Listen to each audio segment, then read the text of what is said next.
if you want to understand hip hop or rap, you have to understand the foundation of hip hop or rap. Um, Black hair culture. There's other things obviously that you have to understand. It's really this unchosen lifestyle that you have to tend to it and you have to be able to maintain it.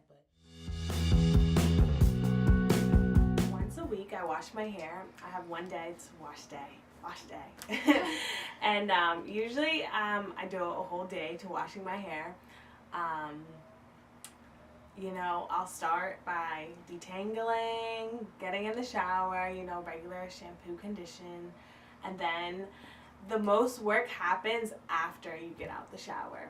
So it's like the detangling, combing, and then like you style it however you want.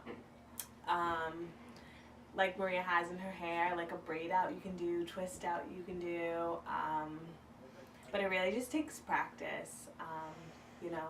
I think I've been natural for like a year and a half, maybe 2 years, and it's been a long process to get to where I am now in my life. The process of doing my hair. So when I go get my hair done at the salon, it's normally about like a all day process. You gotta kind of clear your whole day up. You go wash it, and then you gotta sit on the hair dryer, and then they get a certain like wax that they use called beeswax that I use for my hair. You put it in there, and you retwist the new hair that grows in, and then you gotta sit underneath the hair dryer again so the beeswax can melt, and then as it melts, it starts to lock the dreads, and then you take out the clips and whatnot, and then kind of all done. But it seems short, but it's really like an all day thing. When I see trends that mirror my own hair being used for fashion instead of what it actually is, it's really frustrating, just because most of the time when people look at my hair, they'll be making up some ulterior excuse for why I have to do it and say that it's not that big of a deal, it's just hair, don't worry about it. But then they're gonna go around and throw dreads on their head for the sake of a fashion show without knowing why people dread their hair, or cornrow their hair without knowing why people need to cornrow their hair, just as a matter of a fashion statement instead of something that just necessarily needs to be done. It's very important for people to understand that, we've had to conform to society's norms, and society's norms are, European based, or the look of Caucasian males and females. That is what is perceived as beautiful. Never aware of like a natural until like what, freshman year of high school, and I was even saying crazy statements like, natural's just not for me. Like, how could your real hair be not for you? Like, that's how much like my conception of beauty was just completely damaged. So like I feel like now, like me taking care of my hair and like bringing it back to like how I want, bringing the curls out, it's just like me like showing like my hair is beautiful, like going off of like how like for so long like I just wasn't like a fan of my hair. Like I've only been natural for about like what, like 6 months now. But it's like the best thing I've ever done.